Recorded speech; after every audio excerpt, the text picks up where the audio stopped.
Hello, नमस्कार बच्चों। आज हम कक्षा 10 की प्रश्नावली 1.1 का दूसरा क्वेश्चन हल करेंगे। क्वेश्चन है, दर्शाइए कि कोई भी धनात्मक विषम पूर्णांक यानी धन का पूर्णांक विषम हो पूर्णांक 6q+1 या 6q+3 या 6q+5 के रूप का होता है और जहाँ q क्या है, कोई पूर्णांक है। तो हमको सबसे पहले हल लिखना है।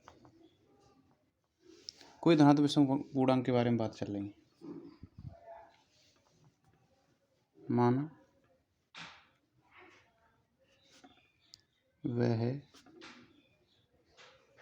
धनात्मक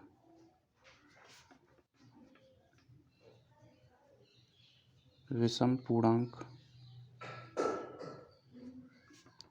ए है। कौन सा विषम पूर्णांक? जो धनात्मक विषम पूर्णांक है और जो 6q+1 6q+3 या 6q+5 के रूप का होता है। अब यहाँ क्या देख रहे हैं हम? 6q+5 यानी 6 गुणा q+3। ये क्या है समझ रहे हैं? भाजक गुणा भागफल प्लस शेषफल बराबर क्या होता है? भाज्य। जो ए हमने माना है वो भाज्य यानी यूक्लिड विभाजन प्रमेय का है। लेकिन सिद्ध करना है कि जिन संख्याओं को हम 6 से भाग देते हैं, इसका मतलब क्या है? भाजक 6 है। जिन संख्याओं को हम 6 से भाग देते हैं वो संख्याएं 6q+1 6q+3 या 6q+5 के रूप की होती हैं और ये क्या है? रिमाइंडर है 1 3 5। यानी या तो रिमाइंडर 1 बचता है 6 से भाग देते हैं, या फिर 3 बचता है, या फिर 5 बचता है। कब? जब संख्या विषम हो। यानी कैसा पूर्णांक है? धनात्मक विषम पूर्णांक। यानी ऐसी संख्या जो विषम हो उसको 6 से भाग दें तो या तो रिमाइंडर 1 बचेगा, या फिर 3 बचेगा, या फिर 5 बचेगा। तो यहाँ हमें लिखना है, यहाँ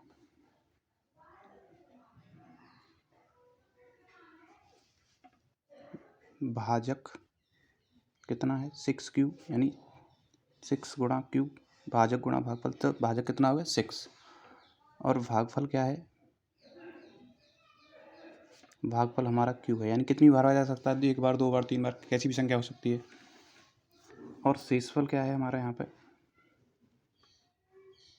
r है। तो थोड़ा सा इसके बारे में हम समझेंगे साइड में। जैसे मान लीजिए हमें a कोई पूर्णांक है, हम 6 से भाग दे रहे हैं उसको, q बार हमारा भाग चला गया, रिमाइंडर हमारा r, ठीक है। यहाँ भाग गया कितनी बार पता नहीं, रिमाइंडर क्या है? r है। तो रिमाइंडर हम 6 से किसी संख्या भाग देंगे तो क्या क्या रिमाइंडर हो सकता है? 6 से हमने q को a को भाग दिया, ये क्या है यहाँ पे? a भाज्य है। q क्या है? इतनी बार भाग गया है, ये भागफल है। 6 क्या है? भाजक है, इससे हमने भाग दिया है। r क्या है? शेषफल है। अब ये सभी जानते हैं जब 6 से हम भाग देते हैं या तो पूरा पूरा चला जाता है, पूरा पूरा चला जाएगा तो रिमाइंडर 0 रहेगा, या फिर एक रिमाइंडर बच सकता है, या फिर 2 बच सकता है, या फिर 3 बच सकता है, या फिर 4 बच सकता है, या फिर 5 बच सकता है। अभी हमको पता नहीं विषम संख्या धन या सम संख्या ये क्या है, हमने तो केवल माना है। वह धनात्मक विषम पूर्णांक क्या है? ए है। अब हमें क्या करना है? विधि लगानी है। कौन सी? यूक्लिड विभाजन प्रमेय का। अब लिखेंगे हम यूक्लिड विभाजन प्रमेय का से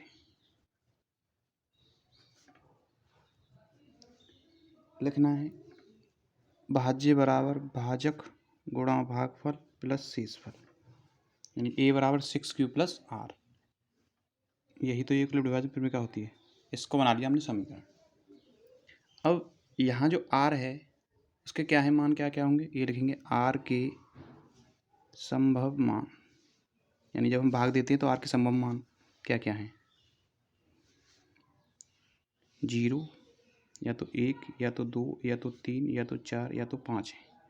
क्योंकि अगर 6 शेष बच रही है, 6 से तो 6 का भाग चला ही जाता है। 6 में 6 का भाग चला जाता है, या तो रिमाइंडर 0 बचता है, या फिर 1, या 2, या 3, या 4, या 5। तो नहीं, हम रिमाइंडर को बार बार यहाँ पर रखना है और समीकरण बनाना है, संख्या बनानी है। तो हम लिखेंगे r बराबर 0 समीकरण 1 में रखने, जो हमने 1 बनाया 1 में रखने पर। इसका मतलब है जब हम 6 से भाग दे रहे हैं तो वहाँ रिमाइंडर 0 है, तो क्या बनेगा? a बराबर 6q+0, यानी आगे सरल होकर क्या होगा? a बराबर 6q। अब 6 को हमें 2 से भाग देना है, पूरा पूरा जा रहा है, तो कैसा पूर्णांक है ये? सम पूर्णांक है। यानी जब रिमाइंडर 0 बचेगा तो पूर्णांक कैसा रहेगा? सम। इसके बाद r बराबर 1, एक बार 0 रखना है, एक बार 1, 2, 3 अलग अलग मानना है, कुछ भी शेष हो सकता है। हमने पहले 0 माना, अब 1 मानेंगे, 2 मानेंगे, ऐसे करके मानते हैं। r बराबर समीकरण r बराबर 1 समीकरण 1 में रखने पर तो क्या बनेगा? a बराबर 6q + 1 बनेगा।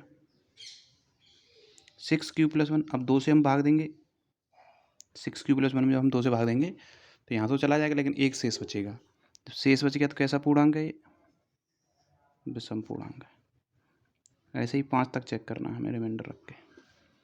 अब r बराबर 2 समीकरण में, समीकरण 1 लिखना है यहाँ पे, समीकरण 1 में रखने पर अब r बराबर 2 रखेंगे तो क्या होगा? a बराबर 6q + 2, ये 0, 1, 2 ये बदलते जाएंगे। अब 2 से भाग देंगे, यहाँ भी पूरा जा रहा है, यहाँ भी पूरा जा रहा है, पूरा पूरा भाग चला जाएगा, तो कैसा पूर्णांक रहेगा? 2 से पूरा भाग चला गया, समपूर्णांक। अच्छा, अब r बराबर 3 समीकरण 1 में रखने पर फिर क्या हो जाएगा? अब तो सरल होगा, a बराबर 6q + 3, यहाँ भाग देंगे, यहाँ चला जाएगा, लेकिन 3 शेष बचेगा, शेष 3 बच गया तो क्या हो गया? विषम पूर्णांक। 2 से भाग दे रहे हैं, 6q + 3 में यहाँ गया 3 बार, यहाँ देंगे तो 1 बार चला गया, 1 बच जाएगा। तो जब शेष 1 बच रहा है, या फिर 3 बच रहा है, या फिर 5 बच रहा है, तो क्या होता है? सभी विषम पूर्णांक होते हैं। इसके बाद r बराबर 4 समीकरण 1 में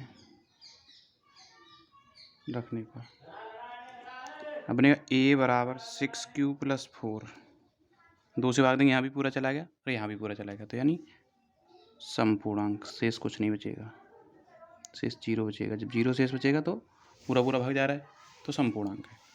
इसके बाद एक और बच रहा है, r बराबर 5 समीकरण 1 में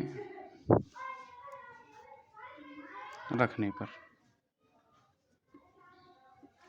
जैसे ही रखेंगे तो क्या बनेगा? a बराबर 6q + 4 की जगह क्या हो जाएगा? 5, यहाँ 2 से भाग दिया, यहाँ 2 से दिया, 2 बार चला गया, लेकिन एक शेष बचा है, ये भी क्या है? विषम पूर्णांक है। हमारे रिमाइंडर टोटल हो गए सभी, 0 से लेकर 5 तक रख लिया। अब क्या देखा? ये समाया है, 6q + 1 क्या है? विषमाया है। ये क्या है? समाया है। 6q + 3 क्या है? विषमाया है। 4 क्या है? समाया है। 6q + 5 क्या है? विषमाया है। यानी जो हमको पूछ रहा है वही आ गया। 6q + 1, 6q + 3 और 6q + 5 क्या हैं? हमारे विषम पूर्णांक हैं। तो हमको यही लिखना है। अतः क्या सिद्ध कर पाए हम? अतः धनात्मक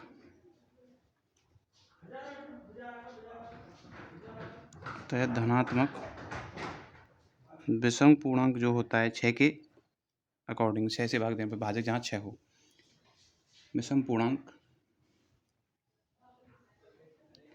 6q + 1, देख रहे हैं टिक लग रहे हैं, जो 6q + 1, 6q + 3 या फिर 6q + 5 के रूप का होता है, या के रूप में होता है, के रूप का होता है। यानी जो बात उसने कही हमने उसको सिद्ध किया है। आशा करता हूँ आपको एकदम सही समझ में आया होगा। इस वीडियो को बार बार देखें, समझने की कोशिश करें। आगे भी ऐसी वीडियो जारी रहेंगी। सभी बच्चे चैनल सब्सक्राइब करते रहें, लाइक करते रहें। धन्यवाद।